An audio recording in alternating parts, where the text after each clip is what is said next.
ಎಲ್ಲಿ ಬಂತು? ಅರ್ಥ ಹೇಳ್ತಾ ಇದ್ದಾರೆ ಯಾವುದ್ರದ್ದು? 18 ನಾಮದ ಅರ್ಥ. ಹಂಸಃ ಶುಚಿಷತ್, ಅದಕ್ಕೆಲ್ಲ ಕೆಲವು ಅರ್ಥ ಆಗಿತ್ತು, ಕೆಲವಾಗಿದ್ದಿಲ್ಲ. ಪರಮಾತ್ಮನಿಗೆ ದುರೋಣ ಸತ್ ಅಂತ ಕರೀತಾರೆ. ದುರೋಣ ಸತ್ ಅಂದರೆ ಏನು? ಬಿಡಿಸಿದ್ದಾರೆ ದ್ರೋಣ ಸತ್ ಅಂತ.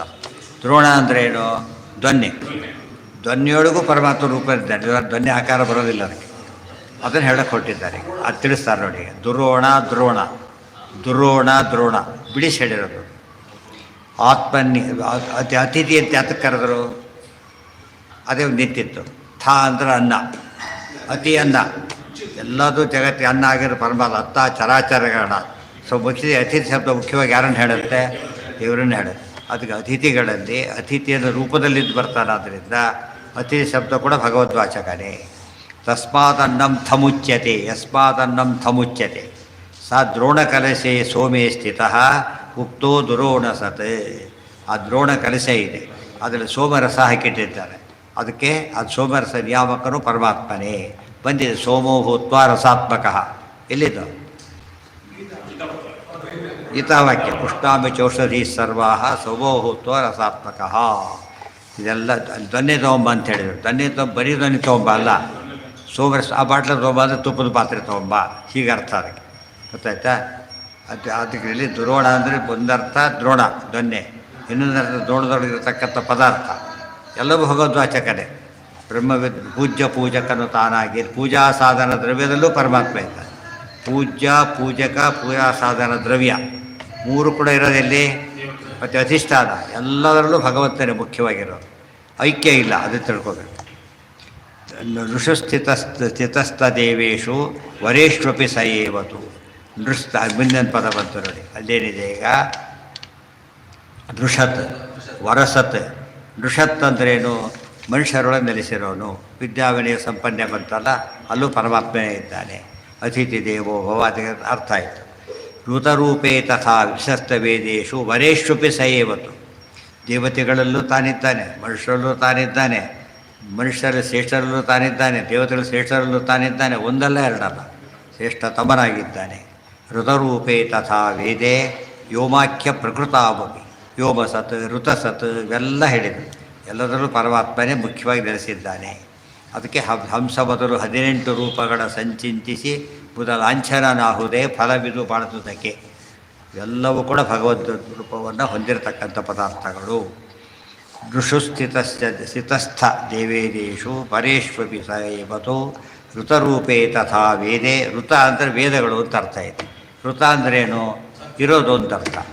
ಸದಾ ಇದ್ದರೆ ಋತ ಅಂತ ಕರೀತಾರೆ, ಸದಾ ಇದ್ದರೆ ಋತ ಅಂತ ಕರೀತಾರೆ. ವೇದಗಳು ಸದಾ ಇರೋದರಿಂದ ಋತ ಅಂತ ಕರೀತಾರೆ. ಋತ ಸತ್, ವೇದಗಳಲ್ಲಿದ್ದಾನೆ, ವೇದ ಪ್ರತಿಪಾದ್ಯನಾಗಿದ್ದಾನೆ. ಸೊ ವೇದೇಶು ಸರ್ವೇಶು ಸರ್ವೇ ವೇದ ಯತ್ಪದ ಮಾಮನಂತೆ ಅರ್ಥ ಬಂತಾಗ. ವ್ಯೋಮಾಖ್ಯ ಪ್ರಕೃತಾವಪಿ ಯಶ್ಯಾಂಸ ವ್ಯೋಮಶ್ರೀ ಹೃದಾಹೃತಃ.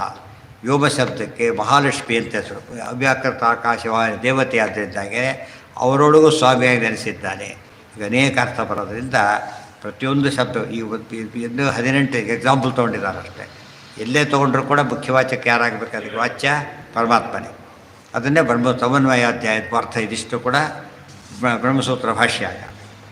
ಅಬ್ಜಗೋಜಾದೃಶು ಏವಂ ಆಸ್ತೆ ಸೋ ಅಬ್ಜಾದಿಕಸ್ತತಃ. ಅಬ್ಜ ಗೋಜ ಅದ್ರ ಅಬ್ಜ ಅಂದರೆ ನೀರಲ್ಲಿ ಬೆಳೆಯೋದು. ಗೋಜ ಅಂದ್ರೇನು? ಗೋ ಅಂದರೆ ಗೋಜ ಅಂತೇಳಿ ಗೋವಿನಿಂದ ಬರೋದು. ಗೋ ಶಬ್ದ ಭೂಮಿ ಅಂತಲೇ ಹೆಸರು. ನೀರಲ್ಲಿ ಬೆಳೆಯೋದು, ಭೂಮಿಯಲ್ಲಿ ಬೆಳೆಯೋದು.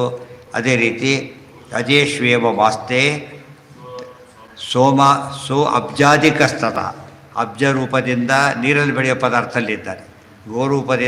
ರೂಪದಿಂದ ಭೂಮಿಯಲ್ಲಿ ಪದಾರ್ಥದಲ್ಲಿದ್ದಾರೆ. ಅದಕ್ಕೆಲ್ಲ ಸ್ಥಳಜ ಜಲಜ ಪದಗಳುಂಟು.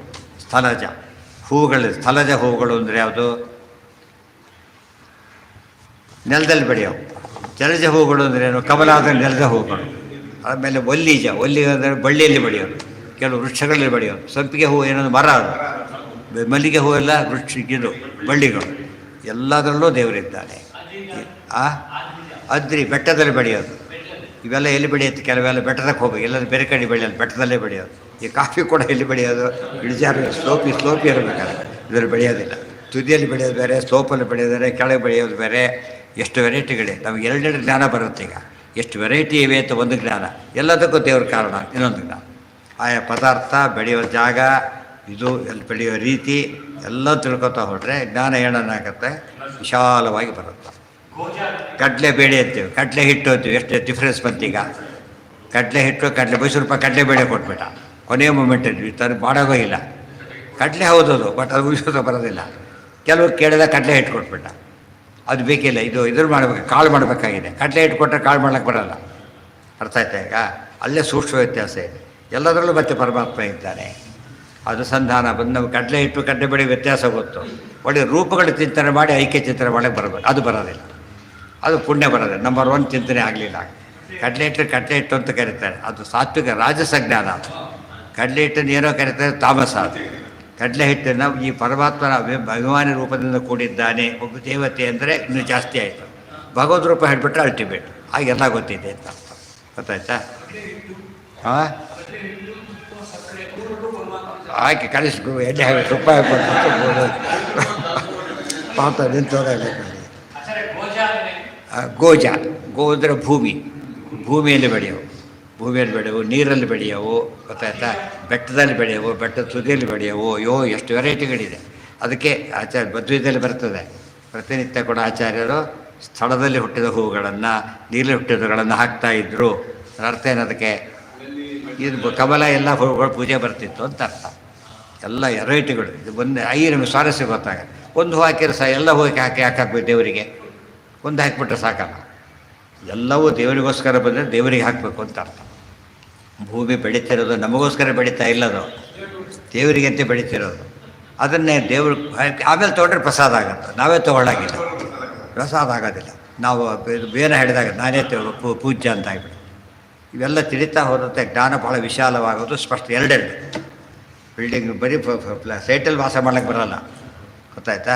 ವ್ಯವಸ್ಥೆ ಬರಬೇಕಂತ ಆಗೋದು ಮನೆ ಆಗುತ್ತೆ. ಅದು ಬಿಂಬರು ರೂಪ ಚಿಂತನೆಗೆ ಅನುಕೂಲ ಅಲ್ಲಿಗಿರುತ್ತೆ. ನಾಳೆ ಗಂಟೆ